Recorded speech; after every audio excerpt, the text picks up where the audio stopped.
Hey, what's up, everybody? You're watching Nauti Fish.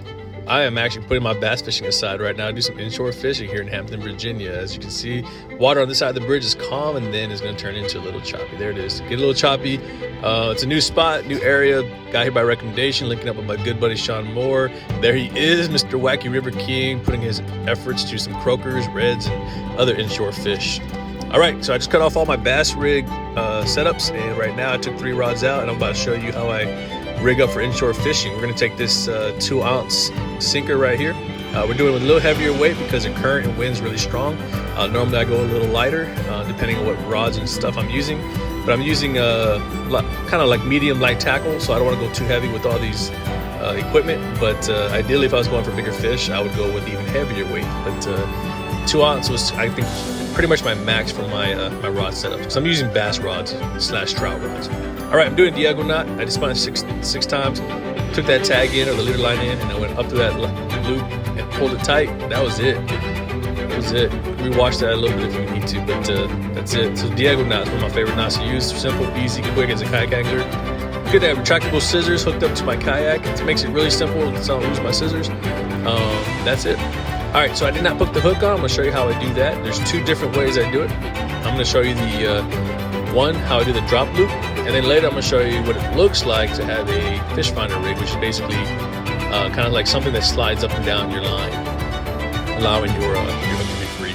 So I take a baby hook right there. That's a 1-inch, I guess, length hook right there, and you just want something small. Anything small will be ideal to start off with, especially if you're new to fishing, inshore fishing, and you want to catch fish. The smaller the better. You know, sometimes people like it small, you know. And there it is, terminal tackle, put in my PFDs. I keep things like hooks, weights, you know, stuff that I kind of use a lot while I'm out there. Makes it really simple.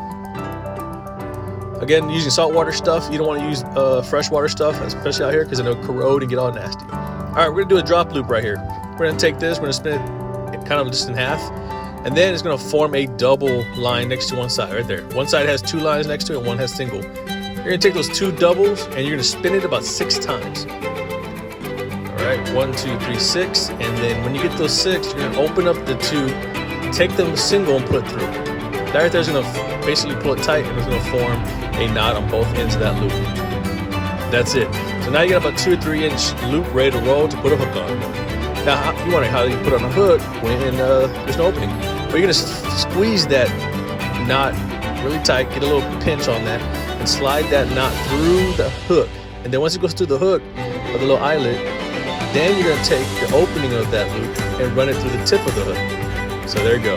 Once through the eyelet, open up the loop. There it is. Open up that loop and run that hook right through the loop. And that's it. So when you're done with that loop, you can actually undo the hook really easy as well. Just do it in reverse. But the eyelet does gotta be big enough for that. There it is, a little peeler crab. Okay, these peeler crabs are ideal for inshore fishing. A lot of fish love these crabs.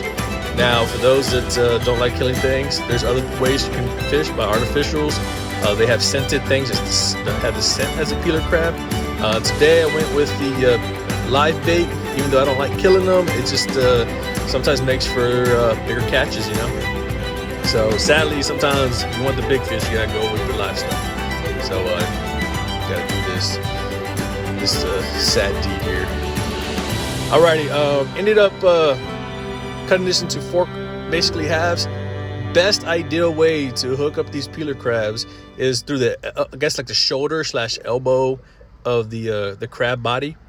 So the arms or something like that. You go through those areas is, I think, the most ideal. Do not go through the shell, like up and down or down and up through the belly or the roof of the back of the crab, because it's just gonna flake off and break. It's not really strong. And don't just go through the meat as well, because the meat's not gonna be as strong either. So those elbows, I think, are the most ideal spot that I've learned. But yeah, so let's see what we can catch with this big old piece on a little hook. Probably nothing crazy though, all a bunch of inshore baby fish, but we'll see. There it is. Now you can see how that red drum was caught using the actual, like a fish finder style setup. Drop shot on the bottom with the weight, and then a free flowing double swivel ring. But yep, there he is, Mr. Freddy Fred the Red. We're about to let him go. Caught about 2 of them back to back, both not of size, and gonna do a healthy release.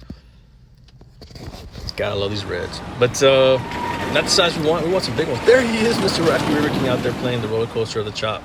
Yep, it is getting crazy. It's getting worse and worse. Wind's getting stronger. Current's getting stronger. He's anchored down. He has a nice, I think he has the claw. And a lot of boat traffic. There they are. Just jet skiers after jet skiers. A ton of them came out today. And I supposedly missed an awesome rap video. Oh. Bummer. I really wanted to be in one. I even brought my outfit too. But there it is. A ton of more croaker. Caught a bunch of those today. Croaks after croaks. Not my favorite. A lot of people like to eat them and catch them. Not me. But there he is playing some games, getting that hole. Come on, buddy, get in the hole. He got it. He's good. He wins. Congrats. Now, there it is. Rob Davis, the beast slayer right there. It's a monster red. If you haven't seen this guy, he can catch some big fish. But today was rough for everybody. We ended up just playing around with a bunch of these croakers and trouts and stuff. And then we called it. This wind just kept picking up. This chop kept picking up. And just made for a not so fun trip. But we all got wet, which is exactly what we came out to do. Play with the fishes and get wet.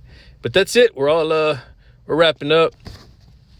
You're about to see some more of these last releases. And yep. As you can see, the sun's going down too, so it's actually gonna limit it's probably definitely time for us to call it. There he is. You can see how he's getting more and more rocky out there, the Wacky River King. No, he did not want to show you his crotch. I think he just want to show you that red. That is a blue fish. It doesn't look blue, but it got those crazy teeth. And there's a little puffer fish. I don't know why he's going for those big hooks. He knows better, but stubborn fish. There's Rob trying to do his little dance on the weeds, but we had to tell him to get off that. There it is, wrapping up. That is a wrap. Not the wrap video, sadly. This is a wrap. You're watching Naughty Fish. Thanks.